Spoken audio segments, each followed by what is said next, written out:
नमस्कार दोस्तों, स्वागत है आपका अपने इस YouTube चैनल पंख पाठशाला में। और आप लोगों को यह बताना बहुत ज़रूरी है कि आप लोग अगर अच्छे से तैयारी कर रहे होंगे, एग्ज़ाम की मांग को समझते हैं, अपने सिलेबस को समझते हैं, तो आपको एक बात साफ हो जानी चाहिए अभी तक कि रेलवे में जो मुख्य परीक्षाएं होती हैं, जैसे ग्रुप डी क्या हुआ, ग्रुप डी, एएलपी का हुआ, एनटीपीसी का हुआ, इन सब में अगर अब आप बारीकी से ध्यान देंगे, पहले तो एएलपी का जो एग्ज़ाम होता था, उसी में ज़्यादा साइंस के प्रश्न बनते थे। लेकिन अब ग्रुप डी और एनटीपीसी वगैरह भी जो एग्ज़ाम हो रहे हैं, उसमें भी विज्ञान सबसे ज़्यादा महत्वपूर्ण रोल निभा रहा है। विज्ञान का भारण सबसे ज़्यादा है, विज्ञान से सबसे ज़्यादा क्वेश्चन बनते हैं। इसलिए हमारी जो ये सीरीज चल रही है 50 डे इंटू 50 क्वेश्चन सीरीज, यानी कि 50 दिनों तक हम 50-50 क्वेश्चन करने वाले हैं। तो इसमें हम पीवाईक्यू बेस्ड क्वेश्चन कर रहे हैं, यानी विगत वर्षों में जो आए हुए प्रश्न हैं उनको देख रहे हैं। तो जो 17 अगस्त से लेकर 11 अक्टूबर 2022 तक एग्जाम हुआ था 50 शिफ्टों में, पिछला ग्रुप डी, उससे क्वेश्चन लिए गए हैं। और ये विज्ञान आज से शुरू हो रहा है, आज ना डे 9 है, 9वां दिन है, और इसमें हम विज्ञान शुरू कर रहे हैं। अभी तक हम लोगों ने पॉलिटी देख लिया, हिस्ट्री देख लिया, और कला एवं संस्कृति देख लिया, भूगोल देख लिया, इकोनॉमी देख लिया। इस पे जो क्वेश्चन इन सब्जेक्टों पे बने थे क्वेश्चन, उनको हम लोग डिस्कस कर चुके हैं। और अभी तक अगर वो आप नहीं देखे हैं, उसमें सबसे महत्वपूर्ण ये है कि मैं बताया हूँ कि कहाँ से कौन से टॉपिक से ज़्यादा क्वेश्चन बनते हैं। और अगर आप लोग अभी वो 8 वीडियो नहीं देखे हैं, तो चैनल पे अलग से प्लेलिस्ट बनी है या डिस्क्रिप्शन बॉक्स में उसका लिंक दिया गया है, जाकर जरूर देखिए। पीवाईक्यू है भाई, आए हुए क्वेश्चन है, और वहां से आपको पता चलेगा कि हाँ, मुझे क्या पढ़ना है और क्या छोड़ना है। पीवाईक्यू इसलिए भी ज़रूरी होता है, जिसका सबसे ज़्यादा रोल ये होता है कि परीक्षा की माँग को समझ जाना। परीक्षा की माँग जो नहीं समझता, वो कितने भी एग्ज़ाम देता रहे, कितने भी तैयारी करता रहे, उसका सिलेक्शन हो ही नहीं सकता। तो पीवाईक्यू से हम परीक्षा की माँग समझते हैं, और हमारा रिवीजन भी होता है। पीवाईक्यू बेस्ड जब हम क्वेश्चन कर रहे हैं, तो उससे हमारा रिवीजन हो रहा है। दुनिया भर के फैक्ट आपके सामने आ रहे हैं, अगर आप वो पढ़े हैं तो वो रिवाइज हो जाएगा, नहीं पढ़े हैं तब भी जानकारी मिलेगी। यहाँ पीवाईक्यू है, तो यहाँ आपकी प्रैक्टिस भी होगी। प्रैक्टिस होगी कैसे? क्योंकि अगर आप ये 50 क्वेश्चन हैं आपके सामने, 50 तक एक रफ पे लिख लीजिए, या एक सीट लेकर 50 तक संख्या लिखकर उसके सामने जब क्वेश्चन दिखाया जाता है, तो आप सिलेक्ट करिए कि ए बी सी डी, जो सही आपको लगता है उसको करिए। जब आंसर बताया जाता है तो उससे मिलाइए, और वहाँ सही गलत का निशान लगाते जाइए, और लास्ट में देखिए कि आए हुए क्वेश्चन में मैं कितना सही कर पा रहा हूँ। अगर आप अच्छा कर पा रहे हैं, यानी आपकी तैयारी अच्छी है, और नहीं कर पा रहे हैं तो और मेहनत करने की ज़रूरत है। इसलिए यह सीरीज बहुत ही इम्पोर्टेंट है। जितने लोग रेलवे ग्रुप डी 2025 देने जा रहे हैं, उनके लिए ये सीरीज बहुत इम्पोर्टेंट है, और इसका कोई भी वीडियो मिस मत करिएगा। और हिस्ट्री, पॉलिटी, इकोनॉमी और आर्ट एंड कल्चर, वो सब जो वीडियो हैं, वो सब जाके देख लीजिए, उससे पता चलेगा मैं कौन सा विषय पढूं और कौन सा टॉपिक पढूं, कौन सा टॉपिक छोड़ूं। आज 9वां है, आज से हम विज्ञान शुरू कर रहे हैं। विज्ञान के सबसे ज़्यादा प्रश्न बने थे, तो इसके कई सारे वीडियो आएंगे, और सभी को आपको देखना है। रही बात मेरी, मैं हूँ इंद्रजीत, अभी रेलवे में स्टेशन मास्टर के पद पर कार्यरत हूँ। मैं रेलवे ग्रुप डी का एग्जाम पास किया हूँ, और भी दर्जनों एग्जाम पास किया हूँ, तो सिलेक्टेड हैं, सिलेक्शन दिलाएंगे ये वादा रहा। हम इसी थीम पे काम कर रहे हैं कि हमारे वजह से कुछ बच्चों का सिलेक्शन हो सके, हम उनके सिलेक्शन में कुछ योगदान कर सके। क्योंकि जब एक मध्यम वर्गीय या गरीब परिवार का बच्चा सेलेक्ट होता है, तो उसकी पूरी पीढ़ी का जीवन सुधर जाता है। या मुझसे ज़्यादा कोई अच्छे से नहीं जानता, तो मैं चाहता हूँ मेरे पास जो है जो थोड़ा बहुत मैं जानता हूँ उससे आप लोगों की मदद कर सकूँ। और इसमें आप लोगों का जो सपोर्ट है वो बहुत ज़रूरी है दोस्तों। हम मेहनत तभी कर पाते हैं कि लोग देख रहे हैं, उसको लाइक कर रहे हैं, तो हमें मेहनत करने का हौसला आता है। इसलिए अपना लाइक कमेंट करके ज़रूर जाइएगा और हो सके तो जो आपके पास आस-पास रेलवे ग्रुप डी एग्ज़ाम देने वाले हैं, उनको ये वीडियो शेयर करिए कि हाँ भाई, ऐसा पीवाईक्यू चल रहा है, जहाँ से हमें पता चलेगा कि हमें क्या पढ़ना है, क्या छोड़ना है। ये वीडियो आप ज़रूर देखिए और जो आपके शुभचिंतक हैं, उनको भी दिखाइए। चलिए आज शुरू करते हैं। विज्ञान और सभी ध्यान से करते जाएँगे, प्रैक्टिस के अनुसार लेंगे और जो फैक्ट बताए जा रहे हैं, उसको मेमोराइज़ करते जाएँगे। यूट्यूब पे कभी भी पढ़िएगा, मेरी एक सीख है, मैं जितना भी एग्ज़ाम किया हूँ, यूपीएससी प्री भी क्वालीफाई हूँ, तो मैं जो जानता हूँ कि यूट्यूब से अगर आप पढ़ रहे हैं, तो आपको पेपर नोट लेकर, पेपर पेन लेकर बैठना चाहिए और पढ़ना चाहिए। जो भी चीज़ें हैं उसको नोट करते जाइए, नहीं तो केवल आप अपने समय को बर्बाद कर रहे हैं। ये सब सही रणनीतियाँ मैं बताऊँगा किसी वीडियो में। चलिए अभी अपना ये क्वेश्चन शुरू करते हैं। आपके सामने पहला क्वेश्चन है। सब आए हुए क्वेश्चन है, ये हूबहू जो क्वेश्चन आए थे उन्हीं को लिया गया है। प्रश्न 1, कशेरुकी यकृत कोशिकाओं में एसईआर द्वारा किया जाने वाला महत्वपूर्ण कार्य क्या है? और ऑप्शन है ए लिपिड का संश्लेषण, बी प्रोटीन का संश्लेषण, सी जटिल शर्कराओं का संश्लेषण या डी औषधियों और विषों का संश्लेषण या निराविषीकरण। आप जब तक मैं ये ऑप्शन पढ़ता हूँ आपको ट्रिक मार लेना चाहिए फटाफट। क्वेश्चन पढ़ता हूँ, आंसर पढ़ता हूँ, उससे पहले आप फटाक से ट्रिक मार दीजिए। फिर जब मैं एक्सप्लेनेशन वाला स्लाइड खोलूँ तो आप उससे मिलाते जाइए। इसमें अभी तक आपने मार लिया होगा, तो इसका सही उत्तर होगा डी औषधि और विषों का निराविषीकरण।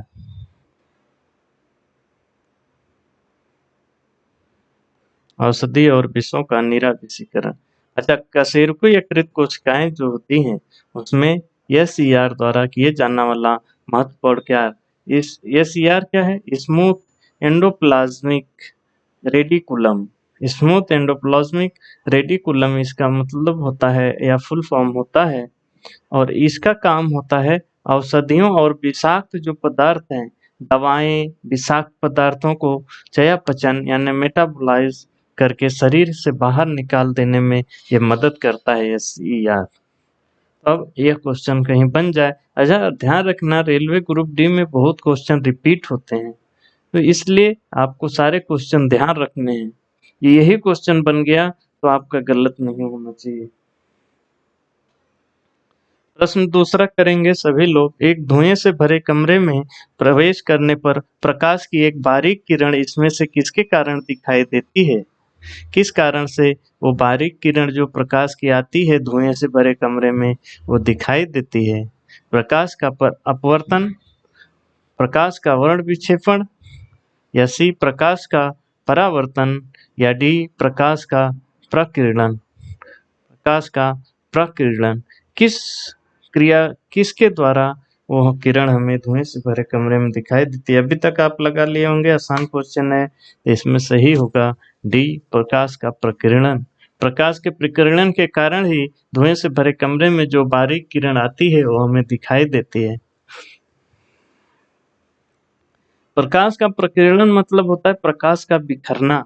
माध्यम में अगर कहीं से प्रकाश आ रहा है और कुछ माध्यम के में गुजर रहा है, तो अगर वहाँ मौजूद कणों से टकरा कर प्रकाश का विभिन्न दिशाओं में फैल जाना ही प्रकाश का प्रकीर्णन कहलाता है। ठीक है ना? अच्छा, प्रकाश का अपवर्तन यानी दिशा परिवर्तन, थोड़ा सा दिशा का परिवर्तन हो जाता है।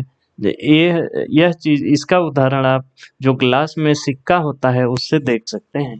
सिक्का हमें उभरा हुआ, मोटा ये सब दिखाई देता है और थोड़ा सा हटा हुआ, जैसे किसी माध्यम से दूसरे माध्यम में जब प्रकाश जाता है तो वह थोड़ा-सा अपना दिशा को परिवर्तित कर लेता है, उसी को प्रकाश का अपवर्तन कहते हैं। प्रकाश का वर्ण विक्षेपण, जो प्रिज्म से प्रकाश को गुजारा जाता है, तो वह अपने जो स्वाभाविक रंग है उसमें बँट जाता है, जो 7 रंग होते हैं उसके, उसमें बँट जाता है, उसको वर्ण विक्षेपण कहते हैं। तो 7 रंग होते हैं लाल, नारंगी, पीला, हरा, नीला, जामुनी, बैंगनी। अच्छा, प्रकाश का परावर्तन जो होता है, यानी कि किसी सतह से टकरा कर वापस चला जाना, उसको परावर्तन कहते हैं। तो ये कुछ प्रकाश की गतिविधियां होती हैं, इसको ध्यान रखिएगा। चलिए तीसरा प्रश्न करेंगे। निम्न में से किस प्रकार के प्रतिबिंब पर्दे पर प्राप्त किया जा सकता है? किस प्रकार का प्रतिबिंब पर्दे पर प्राप्त होता है? 1 वास्तविक और बड़ा, 2 वास्तविक और छोटा, 3 आभासी और बड़ा, या 4 चौथा है आभासी और छोटा। किस तरह के, अब यहाँ ऑप्शन है आपके, यानी कि 2 एक साथ सही हैं। देखिए, ए में 3 या 4 दोनों, बी में 1 या 4 दोनों, सी में 1 या 2 दोनों, डी में 2 या 3 दोनों। यानी 2 तो इसमें सही ही हैं, ये आपको पता चल गया ऑप्शन से। 2 से ज़्यादा नहीं सही हैं और 1 भी नहीं, 2 तो सही ही हैं। तो इससे आपको पता लगाना है वास्तविक और बड़ा, वास्तविक और छोटा, या आभासी और बड़ा, आभासी और छोटा। आसान है, बहुत आसान है। इसका होगा सी 1 और 2, यानी कि 1 भी सही है और दूसरा भी, यानी वास्तविक और बड़ा, वास्तविक और छोटा, ऐसा भी बनता है प्रतिबिंब।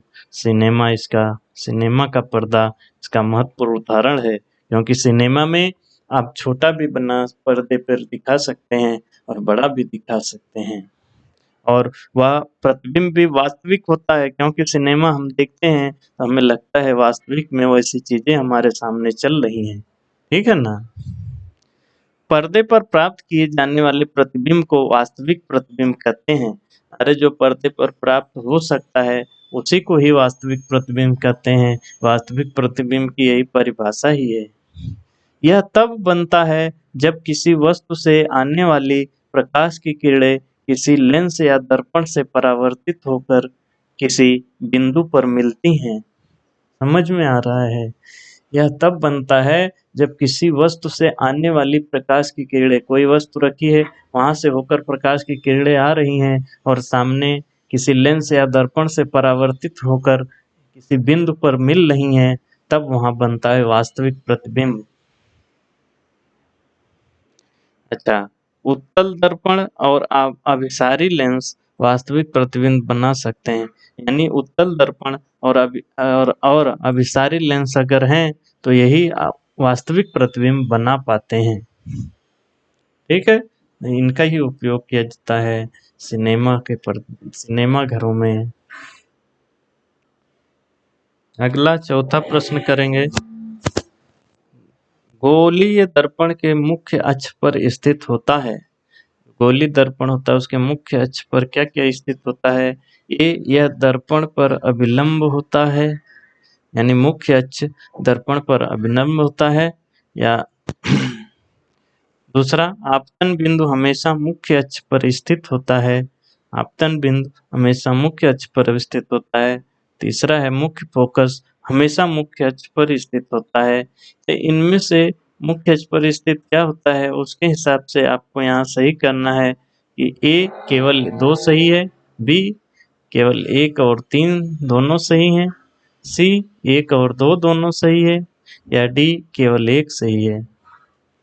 अब इसमें से आपको बताना कौन सा सही है। थोड़ा सा टाइम ले लीजिए और इसमें एलिमिनेट करने का, जैसे 1 सही हो तो फिर ए वाला नहीं सही हो सकता। अब 3 में आपकी लड़ाई है, उसमें से अगर आपको पता चल गया कि नहीं भाई इसमें 2 तो नहीं सही होगा, तो 2 को हटा दोगे तो आपके पास अब केवल बी और डी हो गया। इस तरह से एलिमिनेशन करने का ऐसे क्वेश्चनों में का सही उत्तर होगा बी 1 और 3, यानी यह दर्पण पर अभिलंब होता है, यह सही है। और तीसरा, मुख्य फोकस हमेशा मुख्य अक्ष पर स्थित होता है, यह भी सही है। यह दोनों बातें सही हैं, लेकिन आपतन बिंदु हमेशा मुख्य अक्ष पर स्थित होगा, यह बात गलत है। गोलाकार दर्पण का मुख्य अक्ष ध्रुव और वक्रता केंद्र से होकर गुजरने वाली एक सीधी रेखा होती है। देखिए, ये गोली दर्पण है और इसका ये रंगीन वाला भाग है, ठीक है। अब यहाँ ये ध्रुव होता है, ध्रुव ये रहा ध्रुव, ये बिंदु जो है वह ध्रुव है और इसको पूरा जो है मुख्य अक्ष कहते हैं। तो गोलाकार दर्पण में मुख्य अक्ष ध्रुव और वक्रता केंद्र से होकर गुजरता है। ये वक्रता केंद्र है और ध्रुव है, वहां से होकर गुजरता है एक सीधी रेखा, यही हो गया ना मुख्य अक्ष, ये हो गया। समानांतर किरणें परावर्तित होकर फिर एक बिंदु पर मिलती हैं, इसे मुख्य फोकस कहते हैं। मुख्य फोकस का ये बता दिया है कि भाई समानांतर किरणें परावर्तित होकर फिर एक बिंदु पर मिलती हैं तो उसको मुख्य फोकस कहते हैं। जो यहाँ लिखा है ना, मुख्य फोकस हमेशा मुख्य अक्ष पर स्थित होता है, तो मुख्य फोकस क्या होता है? जो समानांतर किरणें परावर्तित होती हैं और फिर एक बिंदु पर मिलती हैं, उसी को मुख्य फोकस कहते हैं। तो मुख्य फोकस हमेशा मुख्य अक्ष पर होता है, यह बात सही होगी। और आपतन बिंदु जो होता है वो प्रकाश की किरण का किसी सतह पर पड़ना, उसको कहते हैं आपतन बिंदु। और आपतन बिंदु यह नहीं कि हाँ केवल मुख्य अक्ष पे ही पड़ेगा, वह कहीं भी किस पूरे सतह में कहीं भी पड़ सकता है, इसलिए दूसरा गलत है और सब सही है। ठीक है, दर्पण से बना क्वेश्चन है। पांचवा करिए, निम्न में से कौन सा विद्युत मोटर के आर्मेचर के भाग हैं? विद्युत मोटर के आर्मेचर के भाग क्या हैं? ए मृदु लौह कोर, 2 कुंडली या 3 चुंबक। 3 दिए हैं, इसमें कौन सा विद्युत मोटर के आर्मेचर के भाग हैं वो बताना है। ए केवल 2 है, या बी 1 और 2 3 दोनों, सी केवल 1, या डी केवल 1 और 2 दोनों। चलो बताइए, आसान है। इसका सही उत्तर होगा डी 1 और 2, यानी मृदु लौह कोर और कुंडली ये विद्युत मोटर के आर्मेचर के भाग होते हैं। आर्मेचर मोटर का वह हिस्सा जो घूमता है और जिसमें विद्युत धारा प्रवाहित होती है। जो विद्युत मोटर होता है उसका वह हिस्सा है जो घूमता है और जिसमें विद्युत धारा प्रवाहित होती है, उसे आर्मेचर कहते हैं। कोर और उस पर लिपटे हुए तारों की बाइंडिंग। ठीक, अच्छा, आर्मेचर में प्रवाहित होने वाली धारा चुंबकीय क्षेत्र के साथ प्रतिक्रिया करके टार्क यानी घूर्णन बल पैदा करता है। जो चुंबकीय क्षेत्र के साथ प्रतिक्रिया करके टार्क यानी घूर्णन बल पैदा करता है, तभी मोटर चलता है। आर्मेचर में प्रवाहित होने वाली जो धारा है वो ऐसा करती है, तभी आर्मेचर घूमने लगता है और मोटर चलने लगता है। तो इसमें कुंडली जो कोर और उस पर लिपटे हुए तारों की बाइंडिंग होती है, कुंडली है, और मृदु लौह कोर इसमें होती है। चुंबक इसका भाग नहीं होता है, आर्मेचर का भाग नहीं होता। ठीक है ना। प्रश्न 6वां करेंगे, मनुष्य के पाचन तंत्र में होने वाली कौन सी क्रिया गंदगी पर साबुन के पायसीकरण की क्रिया के समान होती है? जो गंदगी होती है वहां पर साबुन के पायसीकरण की क्रिया जो होती है वो उसके समान ही होती है। मनुष्य के पाचन तंत्र में होने वाली कौन सी क्रिया इसके समान होती है? ये पित्त लवणों द्वारा बड़ी वसा गोलिकाओं को छोटी गोलिकाओं में विभाजित किया जाना, बी पित्त रस द्वारा क्षारीय माध्यम प्रदान किया जाना, या सी पित्त रस एंजाइम द्वारा स्टार्च के पाचन में सहायक करना, या डी पित्त रस द्वारा अम्लीय माध्यम प्रदान किया जाना। कौन सी वह क्रिया है मनुष्य के पाचन तंत्र की जो गंदगी पर साबुन के पायसीकरण की क्रिया के समान होती है? आसान है, इसमें ए सही है। पित्त लवणों द्वारा बड़ी वसा गोलिकाओं को, जो बड़ी वसा गोलिकाओं को छोटी गोलिकाओं में विघटित किया जाता है, इसी को कहते हैं वसा का पाइसीकरण। समझ गए? वसा की जो गोलिकाएं हैं बड़ी वाली, उनको छोटे छोटे भागों में, छोटी छोटी गोलियों में बांट देना है, वसा का पाइसीकरण कहलाता है। ये पित्त रस से के माध्यम से होता है। ठीक है ना? इसलिए ये सही है। और देखिए, ये आए हुए क्वेश्चन है और इस लेवल की तैयारी आपकी होनी चाहिए। याद रखिएगा। आगे प्रश्न 7वां है, किन कारकों ने वैज्ञानिकों को तत्वों के वर्गीकरण की ओर अग्रसर किया? वो कौन से कारक थे जिससे वैज्ञानिक तत्वों के वर्गीकरण की ओर बढ़े? ये तथ्यों के संश्लेषण की विभिन्न विधियां, दो तथ्यों के विभिन्न स्रोत, तीन तथ्यों के विभिन्न गुण। क्या कारण था जिससे वैज्ञानिक तत्वों के वर्गीकरण की ओर बढ़े? ए है केवल 3, बी है केवल 2, सी है 1, 2, 3 सभी, या डी है केवल 1? कौन सा सही है? कौन से कारण हैं? तत्वों के संश्लेषण की विभिन्न विधियां, तत्वों के विभिन्न स्रोत, तत्वों के विभिन्न गुण, तो ये सभी कारण थे, तो इसमें सी सही होगा। तत्वों को उनके गुणों में समानता के आधार पर वर्गीकृत किया गया है।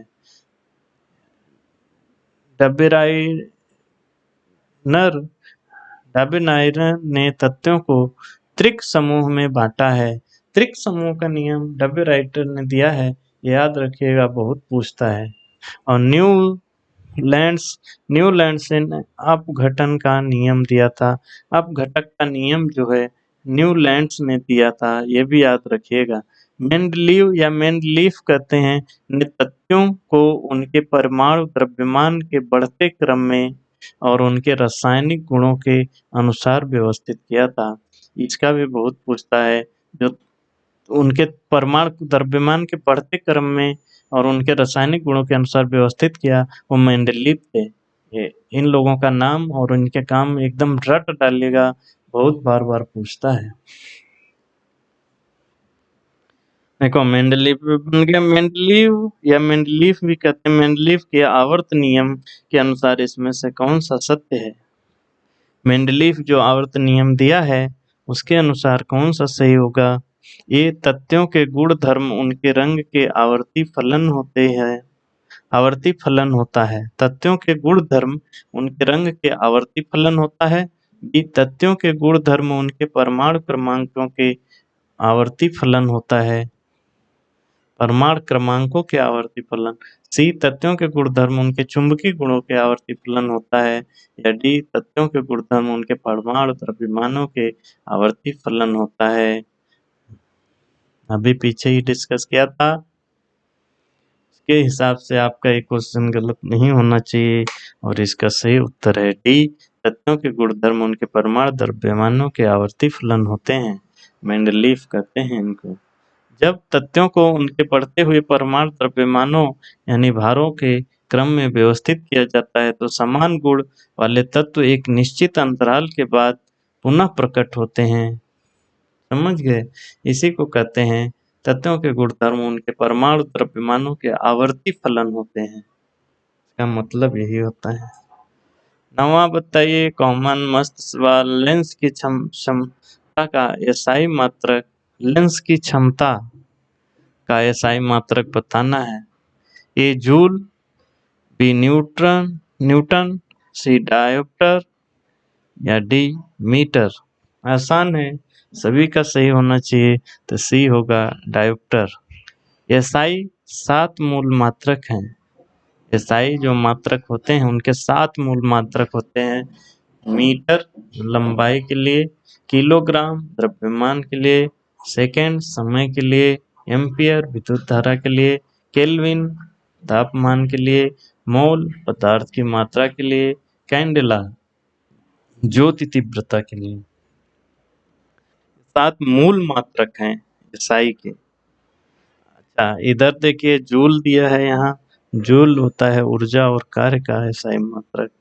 न्यूटन जो दिया है यह बल का होता है, और मीटर तो हम यहाँ देख लिए लंबाई का। लेंस की क्षमता डायोप्टर।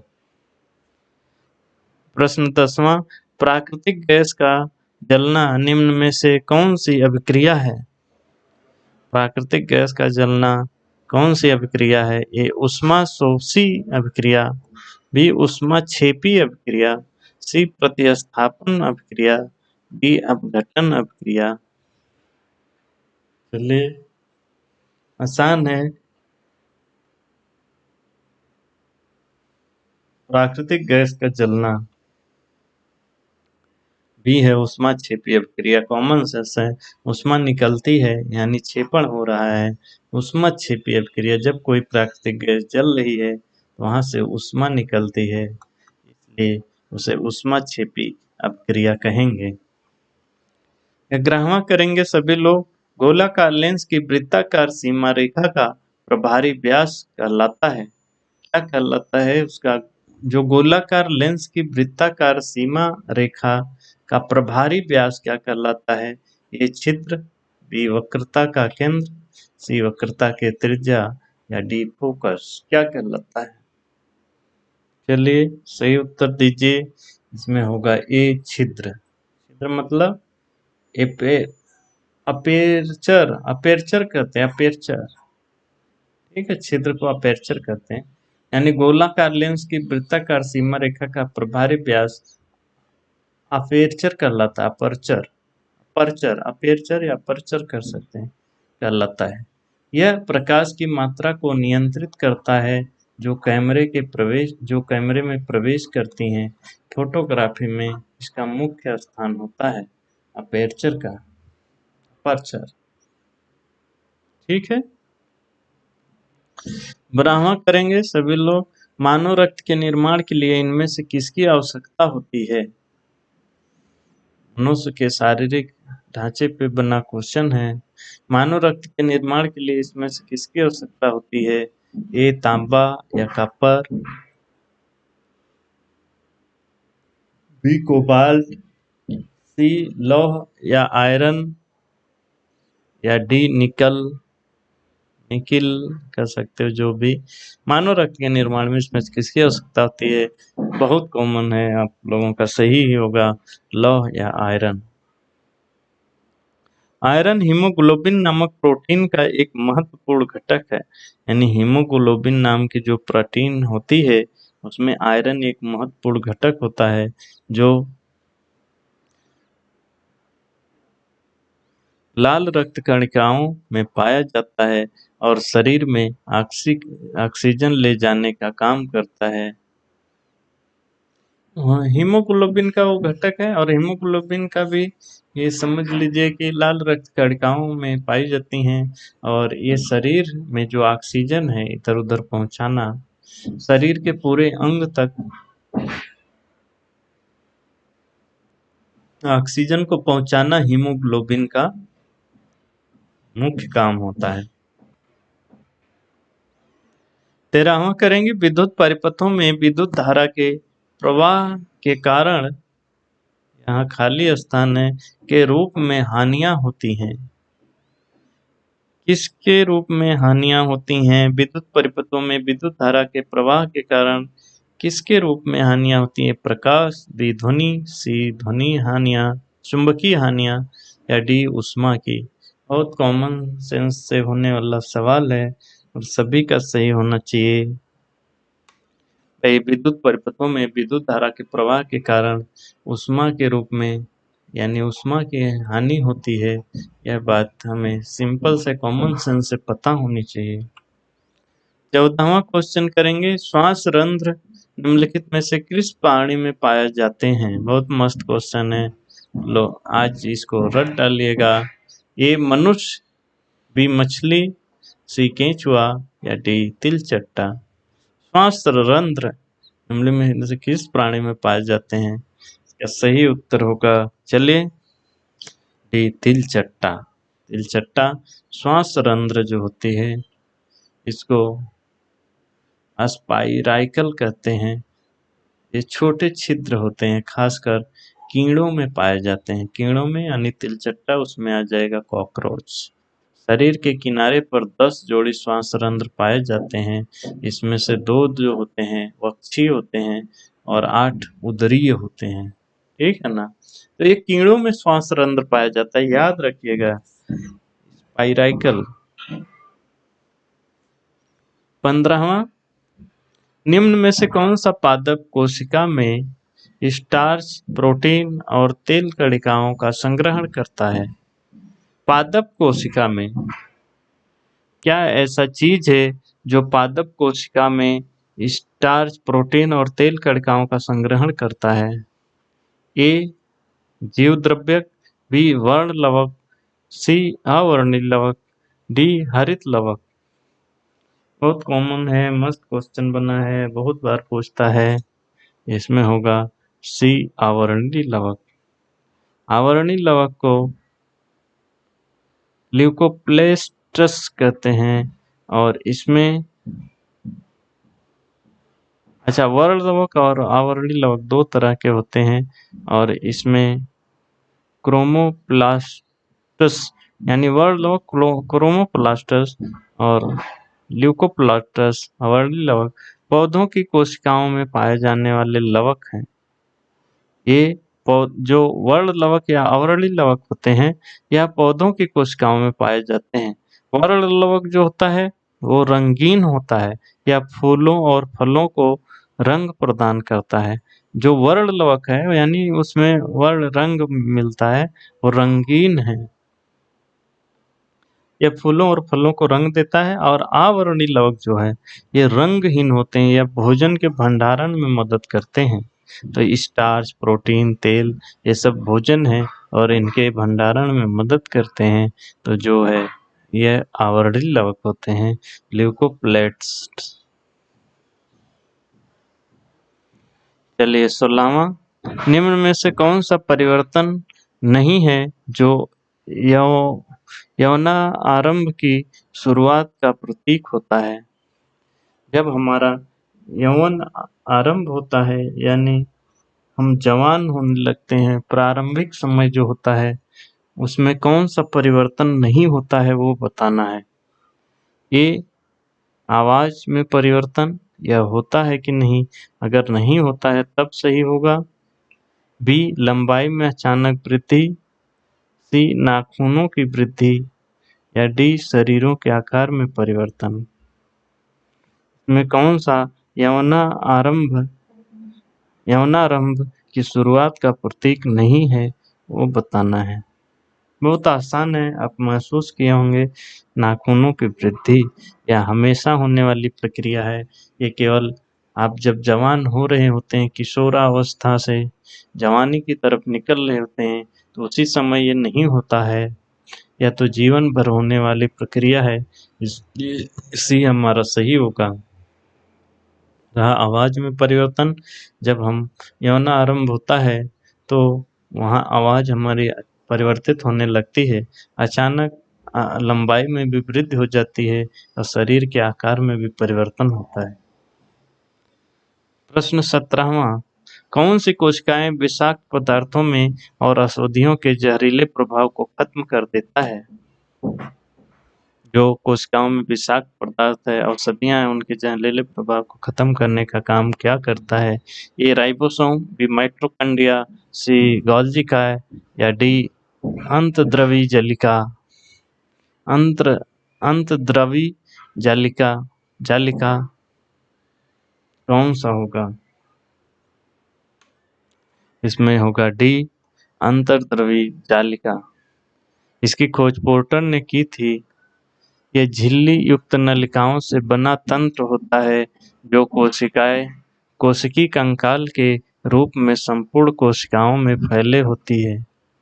जो अंतर्द्रवी जालिका है यह कोशिकी कंकाल के रूप में संपूर्ण कोशिकाओं में फैली होती है, झिल्ली युक्त नलिकाओं की समान होती है। समझ गए ना। और इनका काम ही होता है कोशिकाओं में जो विषाक्त पदार्थ और औषधियों के जहरीले प्रभाव को खत्म करना, इनका मुख्य काम होता है।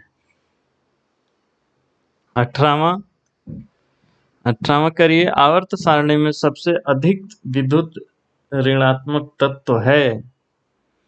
आवर्त सारणी में सबसे अधिक विद्युत ऋणात्मक तत्व कौन सा है, वह बताना है। बहुत मस्त क्वेश्चन है।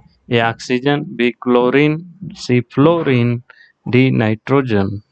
बहुत आसान है, नहीं पता होगा तो आज से रट डालिए। फ्लोरीन। फ्लोरीन सबसे अधिक विद्युत ऋणात्मक तत्व है आवर्त सारणी में, और ये 3.98 होता है। आवर्त सारणी के सबसे ऊपर और दाईं ओर स्थित होता है, नोबेल गैसों को छोड़कर। ठीक है ना। फ्लोरीन। 19वां, निम्न में से कौन सा अम्ल क्षारक सूचक नहीं होता है। अम्ल क्षारक सूचक नहीं है कौन सा। A phenolphthalein, B starch paper, C methyl orange, या डी लिटमस। इसमें जो कुछ नाम तो ऐसे ही हैं जो आपको महसूस हो जाएगा कि वो अम्ल क्षारक सूचक होते हैं। चलिए अभी तक कर लिए ना। इसमें देखिए लिटमस, ये तो एकदम हमें पता है। स्टार्च पेपर ये भी होता है। तो बच गया हमारा ए और सी। इसमें आप आसानी से 50-50 का चांस भी ले सकते हैं। तो सी मिथाइल ऑरेंज जो होता है, इस यह अम्ल क्षारक सूचक नहीं होता है। बाकी फिनाल्फथेलिन और स्टार्च पेपर, लिटमस, ये सब अम्ल क्षारक सूचक होते हैं। 20वां करेंगे जल्दी जल्दी। निम्न में से कौन सा खनिज का आध्यात्मिक रूप है। आध्यात्मिक है यानी धातु नहीं है, खनिज है लेकिन अधातु है। ए बॉक्साइट, बी अभ्रक, सी चांदी, डी लेड। देखिए इसमें आप कंफ्यूजन होंगे बी और डी को लेकर, अभ्रक और लेड को लेकर, लेकिन इसका सही उत्तर होता है अभ्रक। आध्यात्मिक खनिज है। भारत इसका प्रमुख उत्पादक देश है। खनिज का आध्यात्मिक रूप है अभ्रक। 21वां, निम्न में से कौन सा पाचक एंजाइम लार में पाया जाता है। लार में ए एमाइलेज, बी लाइपेज, सी एंटारोकाइनेज, डी प्रोप्टीडेज। इसमें होगा ए एमाइलेज। एमाइलेज याद रखिएगा, यह पाचन एंजाइम लार में ही पाया जाता है। एमाइलेज हमारे लार में होता है और यहाँ से ही पचाने का काम शुरू कर देता है। प्रश्न 22वां करेंगे। बेकिंग पाउडर खाली स्थान है मिश्रण है। किसका मिश्रण है बेकिंग पाउडर। सोडियम कार्बोनेट और टार्टरिक अम्ल, बी बेकिंग सोडा और धावन सोडा, सी बेकिंग सोडा और ब्लीचिंग पाउडर, या डी बेकिंग सोडा और मुख्य खाद्य अम्ल। बेकिंग पाउडर किसका मिश्रण होता है, इसका सही उत्तर होगा बेकिंग सोडा और मृदा खाद्य अम्ल का। एक कोई अम्ल होती है इसमें, मृदा खाद्य अम्ल कर सकते हैं, और बेकिंग सोडा तो होता ही होता है। प्रश्न 23वां करेंगे। मीथेन और क्लोरीन गैस से मिथाइल क्लोराइड का बनना किस प्रकार की अभिक्रिया है। मीथेन और क्लोरीन गैसों के मिश्रण से जो मिथाइल क्लोराइड बनता है वह किस प्रकार की अभिक्रिया है। ये दहन अभिक्रिया, बी प्रतिस्थापन अभिक्रिया, सी योगज अभिक्रिया, या डी ऑक्सीकरण अभिक्रिया। कॉमन सेंस से मार सकते थे, प्रतिस्थापन अभिक्रिया ये होती है। मीथेन और क्लोरीन गैस से मिथाइल क्लोराइड बन जाता है, यानी इन दोनों को प्रतिस्थापन हो जाता है, और प्रतिस्थापन अभिक्रिया ये होती है, याद रखिएगा। प्रश्न 24वां करेंगे। पौधों की पत्तियों द्वारा तैयार भोजन को फ्लोएम के माध्यम से पौधे के किन भागों तक पहुंचाया जाता है। पौधों की पत्तियों के द्वारा भोजन को फ्लोएम के माध्यम से किन भागों तक पहुंचाया जाता है। ए जड़ों और बीजों तक, बी जड़ों और पत्तों तक, सी बीज और बीजोतकों तक, या डी जड़ों, बीजों, फलों और विभाज्योतकों तक। चलिए कॉमन सेंस की बात है और आपका सही होगा, क्योंकि इसी के माध्यम से हर जगह खाना पहुंचता है। जड़ों, बीजों, फलों और विभाज्योतकों तक पौधों की पत्तियों द्वारा तैयार जो भोजन है फ्लोएम के माध्यम से पौधों के इन सभी भागों तक पहुंचता रहता है। प्रश्न 25वां, निम्न में से कौन सा तत्व कार्बन के सामने समान श्रृंखलन गुण प्रदर्शित करता है? निम्न में से कौन सा तत्व कार्बन के समान श्रृंखलन गुण प्रदर्शित करता है? ए एस आई है क्या? SiBO, CNE या DK? कार्बन के समान श्रृंखलन गुण प्रदर्शित करता है इसमें से कौन सा? SiO यानी K? इसमें होगा Si यानी सिलिकॉन।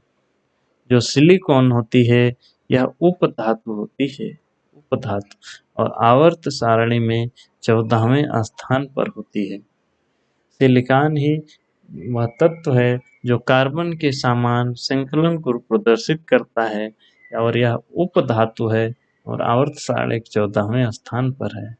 रही बात अपने O की, तो ये ऑक्सीजन है।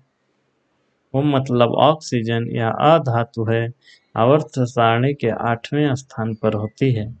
और यानी नियोन है, नियोन या गैस है, परमाणु क्रमांक इसका 10 होता है। और के जो है पोटेशियम है, इसका परमाणु क्रमांक 19 होता है। ये बेसिक जानकारियां हैं, इसको याद रखिएगा। तत्वों से बने क्वेश्चन बहुत पूछे जा रहे हैं।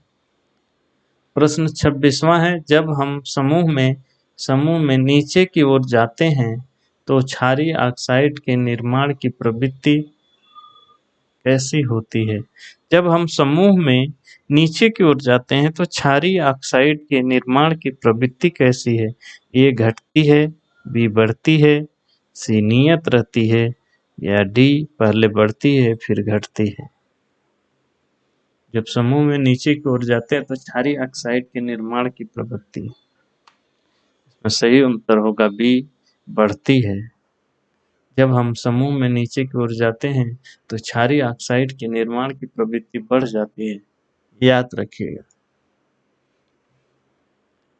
प्रश्न 27वां, जब एसिटिक अम्ल को सोडियम हाइड्रोक्साइड से उपाचरित किया जाता है तो खाली स्थान है और जल बनेगा। क्या किसके साथ जल बनता है? यानी यहाँ कुछ और बन रहा है और वो जल बनता है, तो यह आपको बताना है कि यहाँ खाली स्थान पे क्या लिखेंगे।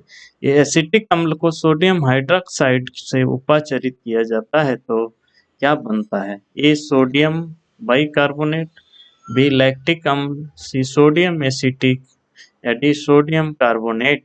क्या बनता है? सही उत्तर होगा सी, सोडियम एसिटिक बनता है। जब एसिटिक अम्ल को सोडियम हाइड्रोक्साइड से उपाचरित किया जाता है तब सोडियम एसिटिक और जल बनेगा। उनका सूत्र ये रहा।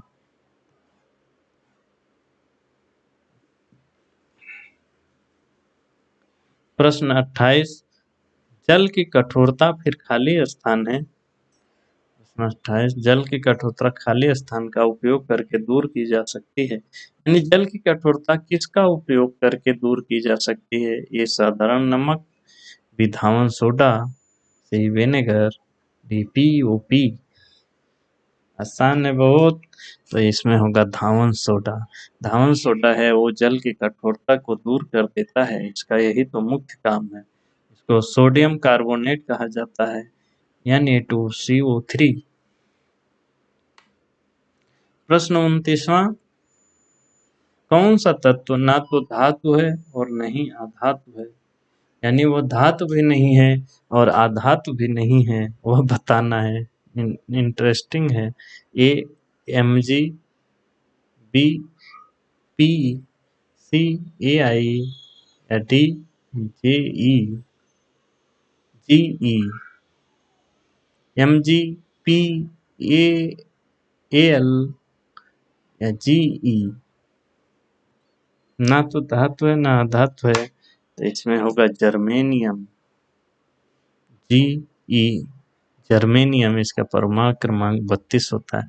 यह ना धातु है और ना ही अधातु है, Mg जो है हमारा मैग्नीशियम है, क्षारीय पार्थिव धातु इसको कहते हैं। ये इसका परमाणु क्रमांक 12 होता है। और P हमारा फास्फोरस को कहते हैं और इसका परमाणु क्रमांक 15 होता है। और Al एल्युमिनियम है, इसका परमाणु क्रमांक 13 होता है। यानी मैग्नीशियम का 12, एल्युमिनियम का 13 और फास्फोरस का 15। और हमारा जो जर्मेनियम ना धातु है, इसका 32 होता है परमाणु क्रमांक। 30वां क्वेश्चन, इसमें से किस जीव में 3 कोष्ठी हृदय पाया जाता है? 3 कक्षीय हृदय या कोष्ठी हृदय पाया जाता है, वो जानवर बताइए किसमें? ए मछली, बी मेढक, सी पक्षी या डी मनुष्य? इसमें 3 कोष्ठी हृदय पाया जाता है।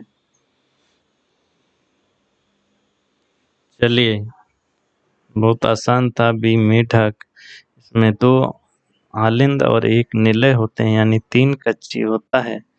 बहुत क्वेश्चन पूछता है। मछली में 2 कक्षी होता है, पक्षी में 4 होता है और मनुष्य में भी 4 कक्ष होते हैं हृदय में।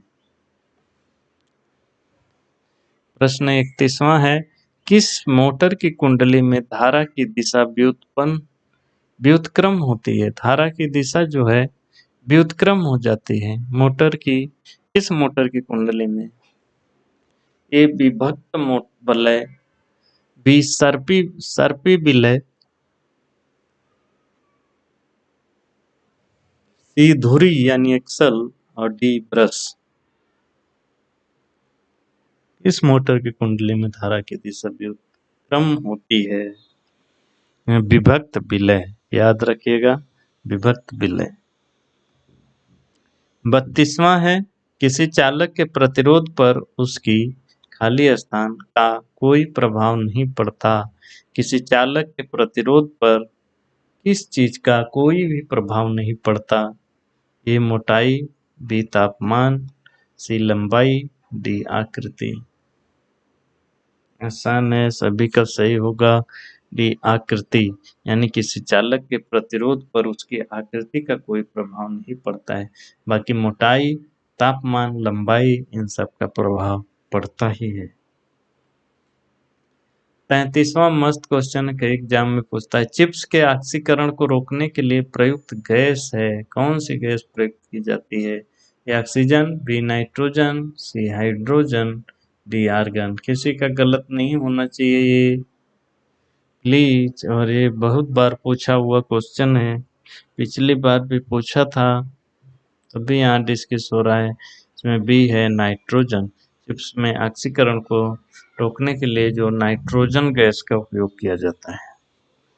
34वां है, हमारे शरीर निम्न की पीएच श्रेणी के बीच कार्य करता है। हमारा शरीर जो है निम्न पीएच श्रेणी के बीच कार्य करता है, वो बताना है। ये 8 से 8.7, बी 7 से 7.8, सी 7.8 से 8 पॉइंट या डी 6 से 7। किस पीएच श्रेणी में हमारा शरीर कार्य करता है? इससे आसान तो कोई हो ही नहीं सकता। बी 7 से 7.8, 7 से 7.8, और यह हमारा क्षारीय होता है। खून हमारा क्षारीय हो जाता है, इसलिए 7 होता है जो वह उदासीन होता है। और पानी का यही पीएच मान होता है 7, ये उदासीन होता है। अब 7 से कम कोई है तो उसको अम्लीय कहते हैं, और 7 से अधिक किसी का पीएच मान है तो उसको क्षारीय कहते हैं। इसलिए मनुष्य क्षारीय है, उसका खून क्षारीय है। प्रश्न 35वां करेंगे, प्रोपेनॉन में कितने द्विबंध उपस्थित होते हैं? प्रोपेनॉन में कितने द्विबंध उपस्थित होते हैं ये बताना है। ए 1, बी 0, सी 2, डी 3। कितने द्विबंध उपस्थित होते हैं प्रोपेनॉन में? एक द्विबंध उपस्थित होता है, याद रखिएगा। प्रश्न 36वां करिए, चुंबकीय क्षेत्र रेखाएं खाली स्थान होती हैं।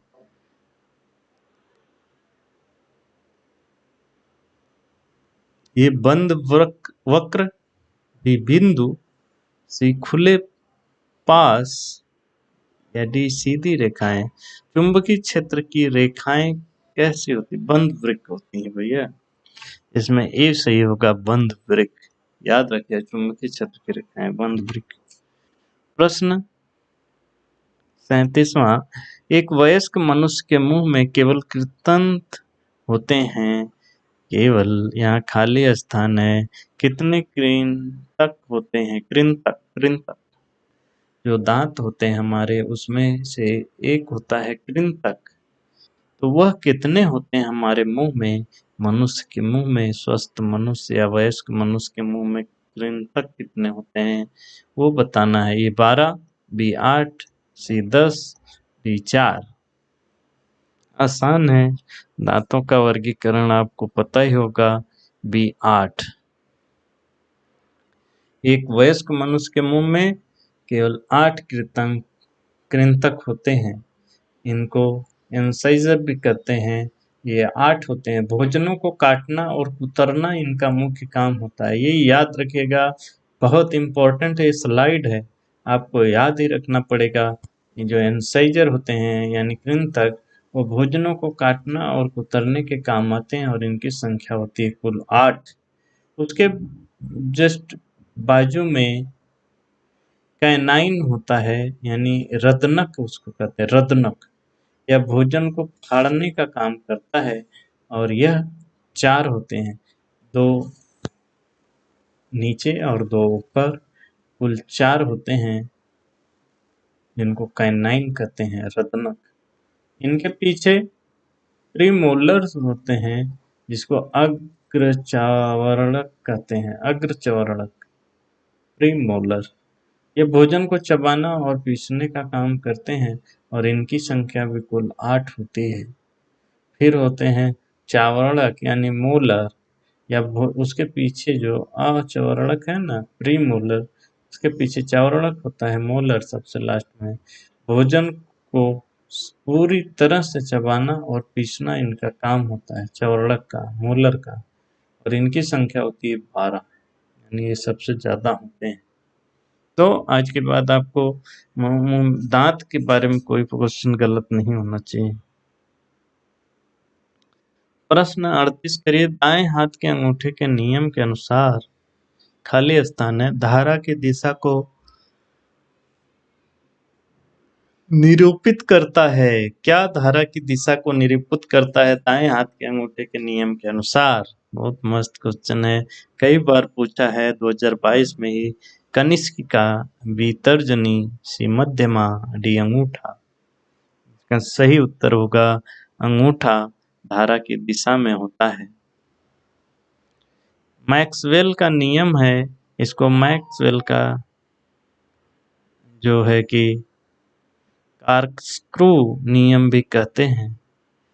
जिस तरफ या दिशा में अंगुलियां मुड़ेंगी वही चुंबकीय क्षेत्र की दिशा होगी। जैसे ये चित्र देखिए, या किसी तार को हम अगर ऐसे अपने अंगूठे में ऐसे पकड़ते हैं, जैसे दिखाया गया है चित्र में, ऐसे अगर आप पकड़ोगे तो अंगूठे की दिशा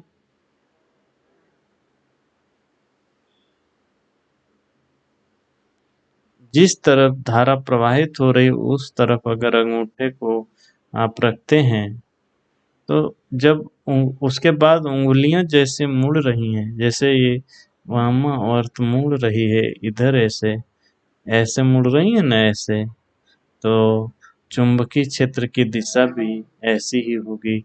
उंगलियों के मुड़ने की दिशा में चुंबकीय क्षेत्र की दिशा भी होगी। और इसमें अंगूठा धारा की दिशा को बताता है।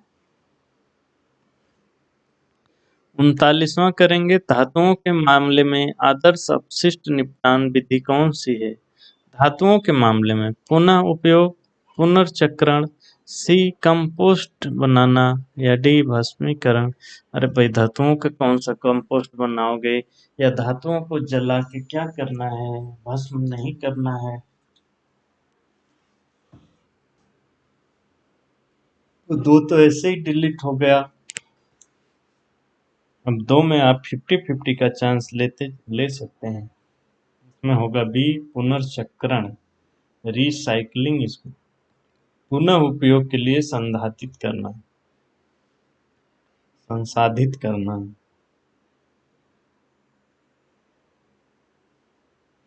धातुओं का अपशिष्ट है ना भाई।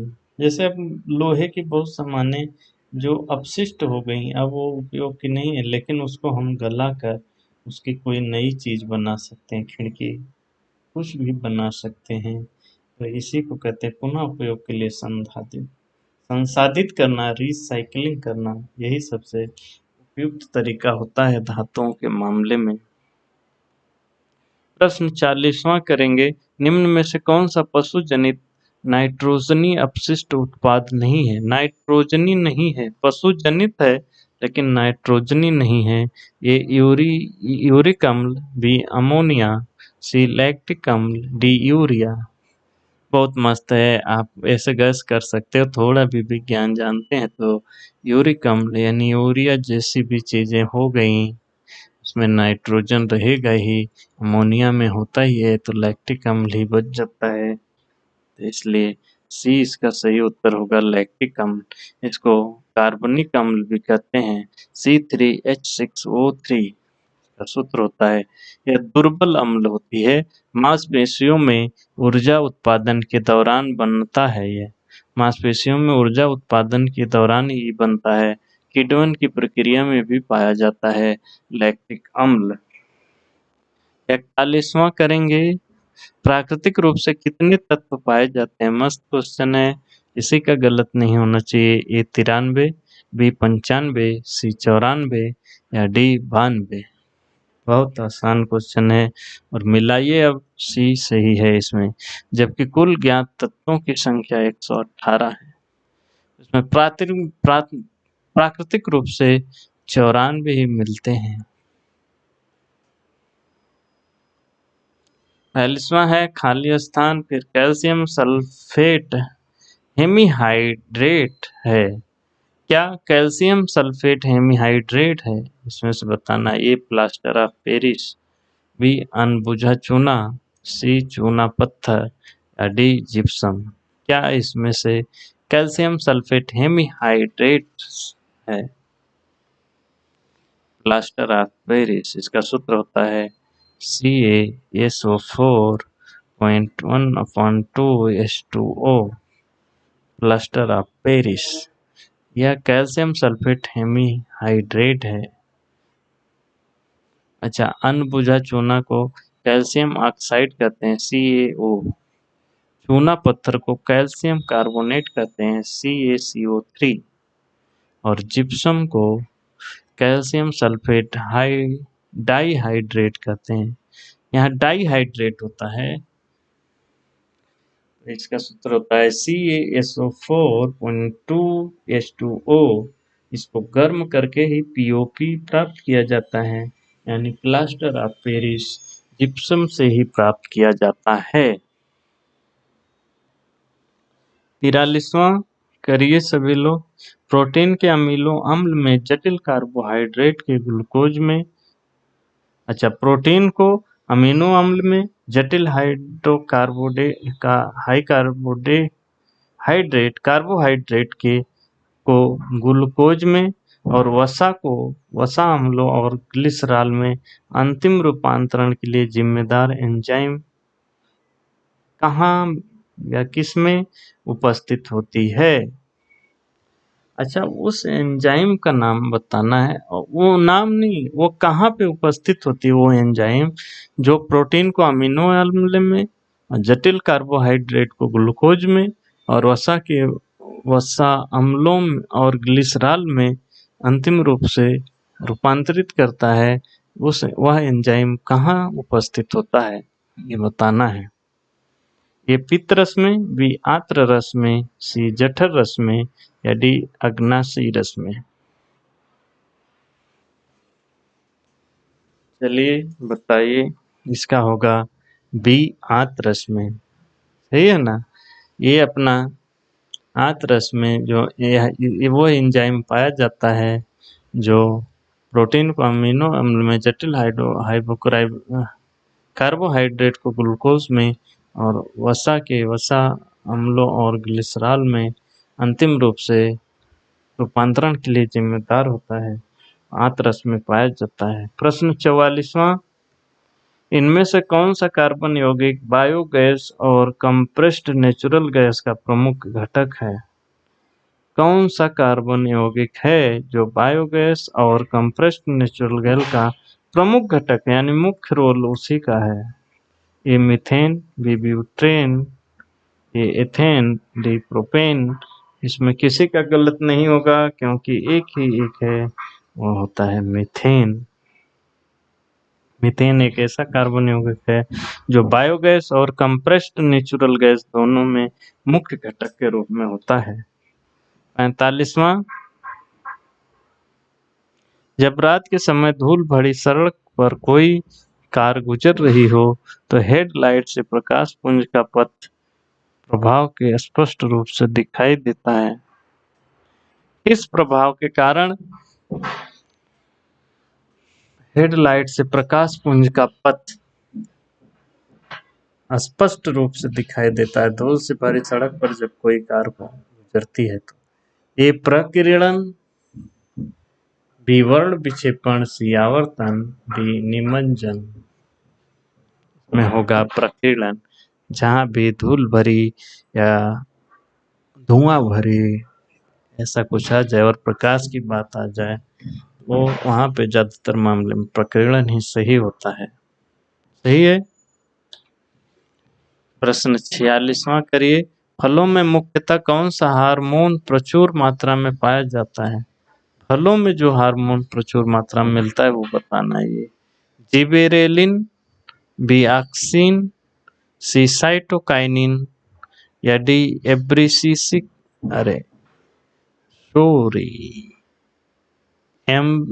एमसिसिक अम्ल कौन सा होगा जो फलों में प्रचुर मात्रा में पाया जाता है? साइटोकाइनिन होता है वह, सी साइटोकाइनिन। ये जिबरेलिन जो है पौधों की युवा पत्तियों, विकासशील बीजों, फलों और जड़ों में पाया जाता है। जो नवीन रूप से बीज या फल या जड़ें बन रही हैं, पत्तियां बन रही हैं, उसमें जिबेरेलिन पाया जाता है। ऑक्सिन जो है युवा पत्तियों के ऊपरी भाग में पाया जाता है और एब्सिसिक अम्ल जो होता है पौधों के विभिन्न भागों में ये पाया जाता है। और साइटोकाइनिन जो है यह फलों में मुख्यतः फलों में पाया जाने वाला हार्मोन्स है। प्रश्न 47, एक पुष्प के प्रजनन अंग होते हैं। एक पुष्प के प्रजनन अंग कौन कौन से होते हैं? ए पुंकेसर और स्त्रीकेसर, बी पुंकेसर और दल, सी स्त्रीकेसर और बाह्यदल, डी बाह्यदल और दल। एक पुष्प के प्रजनन अंग होते हैं, बहुत आसान है, पुंकेसर और स्त्रीकेसर, ये दोनों याद रखिएगा, रट लीजिए। प्रश्न 48वां है, धारावाही परिनलिका द्वारा उत्पन्न चुंबकीय क्षेत्र की दिशा खाली स्थान में होती है। धारावाही परिनालिका द्वारा उत्पन्न चुंबकीय क्षेत्र की दिशा में होती है, खाली स्थान किस में होती है? ये परिनालिका के अक्ष के समानांतर, बी परिनालिका के अक्ष के लंबवत, सी परिनालिका के व्यास के समानांतर, डी धारा की दिशा के समानांतर। तो धारावाही परिनालिका द्वारा उत्पन्न चुंबकीय क्षेत्र की दिशा जो होती है, बताइए आप सभी लोग, तो ये होती है परिनालिका के अक्ष के समानांतर। परिनालिका का जो अक्ष होता है उसके समानांतर ही होती है धारावाही परिनालिका द्वारा उत्पन्न चुंबकीय क्षेत्र की जो दिशा होती है। 49वां प्रश्न करेंगे, निम्न में से कौन सा भाग आंखों को एक विशिष्ट रंग प्रदान करने के लिए उत्तरदायी है? आंखों को विशिष्ट रंग देता है, ए लेंस, बी नेत्र फलक, नेत्र पटल, सी दृष्टि पटल, डी आंख की पुतली। इसमें सही होगा डी आंख की पुतली। समझ गए? आंखों को एक विशिष्ट रंग प्रदान करना है, आंखों की पुतली ही। प्रश्न 50वां, शायद लास्ट क्वेश्चन होगा। निम्न में से कौन सा वृक्क नलिका और लार ग्रंथियों की नलिकाओं का वाहिनियों का निर्माण करता है? वृक्क नलिका और लार ग्रंथियां की जो वाहिनियां हैं उनका निर्माण क्या करता है? ए सल्की उपकला, बी ग्रंथि उपकला, सी घनाभकार उपकला या डी स्तंभकार उपकला। बहुत मस्त क्वेश्चन है और इसमें सही होगा सी घनाभकार कोशिका, क्यूबॉइडल। ये पिथुलियम, ये जो है कि ऊतक होता है, इससे जो वृक्क नलिकाएं और लार ग्रंथियां की नलिकाएं की वाहिनियों का निर्माण इसी से होता है, घनाभकार उपकला से। क्यूबॉइडल एपिथेलियम, ठीक है ना। अच्छा, तो हम लोग विज्ञान आज शुरू कर दिए हैं और यह सबसे महत्वपूर्ण भाग है। सबसे अधिक प्रश्न यहीं से बनते हैं, इसलिए इसकी एक भी वीडियो मिस नहीं हो जाती चाहिए। आज 50 प्रश्न हम लोग हल किए हैं, इसको अच्छे से याद कर लीजिएगा, एक बार दो बार देख लीजिएगा।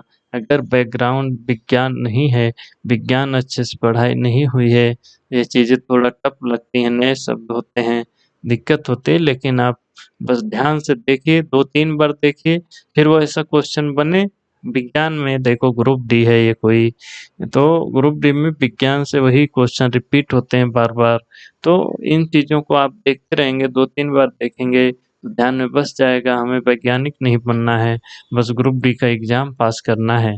इसलिए इस सीरीज के सभी वीडियो को देख लीजिए, वहीं से क्वेश्चन बन जाएगा, ठीक है ना। अच्छा, आज जो हम लोग ये देखे, इसमें कौन से टॉपिक सबसे ज़्यादा हैं? जैसे तत्वों एवं आवर्त सारणी, जो हमारे तत्व हैं उनकी उनसे बनी जो आवर्त सारणी है, उस पे बहुत सारे क्वेश्चन बने हैं। फिर प्रकाश पे बने हैं क्वेश्चन, चुंबकीय क्षेत्र की जो दिशा वगैरह होती है उससे बने हैं, दर्पण और लेंस से क्वेश्चन बने हैं, रासायनिक नाम और उनके सूत्रों से इत्यादि ये सब क्वेश्चन बने हैं, ठीक है ना। और ये सब हमें कब पता चला? जब हम पीवाईक्यू देख रहे हैं। पीवाईक्यू देखने से यही पता चलता है कि कौन सा टॉपिक महत्वपूर्ण है, कौन सा टॉपिक हमें पढ़ना चाहिए, कौन सा छोड़ना चाहिए। और इन टॉपिकों पर हम रिकैप वीडियो भी लाएंगे।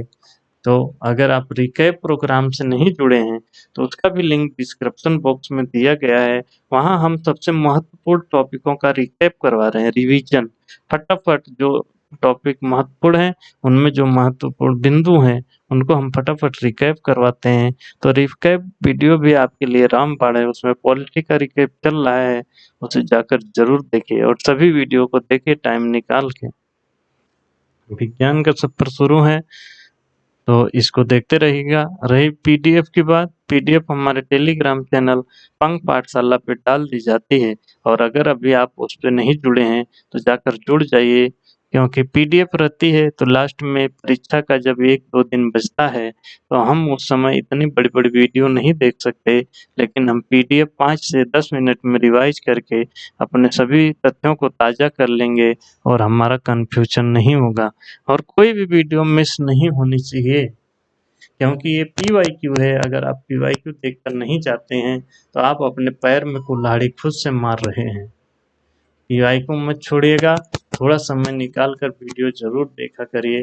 कोई भी वीडियो मिस ना हो, इसके लिए आपको बेल आइकन दबाना होगा और चैनल को सब्सक्राइब करना होगा, ताकि जब भी कोई वीडियो डले नोटिफिकेशन आप मिल जाए और आप वीडियो उसको देख लीजिए। हमारी वीडियो को 1.5 स्पीड पे करके देखिए तो और अच्छे से समझ में आएगा और तेजी से रिवाइजन भी हो जाएगा। हम नए हैं दोस्तों, हमारा प्रयास नया है, इसलिए अपना सुझाव देते रहिए।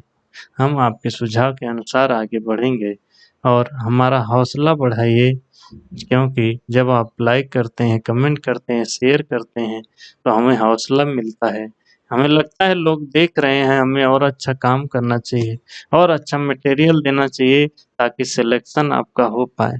आपका सिलेक्शन ही हमारी सबसे बड़ी प्राथमिकता है। हम जो जानते हैं उसके आधार पर यह चाहते हैं कि आपका सिलेक्शन हो जाए, क्योंकि एक सिलेक्शन, एक गरीब परिवार में सिलेक्शन उसके आने वाली पीढ़ियों के जीवन को सुधार देता है। इससे अच्छा मैं इसका बहुत अच्छा से भुक्तभोगी रहा हूँ, तो इसलिए मैं जानता हूँ और आपके सिलेक्शन में मैं मदद करना चाहता हूँ। आप भी हमको सपोर्ट करते रहिए। आपने इस वीडियो को देखा, लाइक किया, कमेंट किया, उसके लिए धन्यवाद दोस्तों, तहे दिल से धन्यवाद।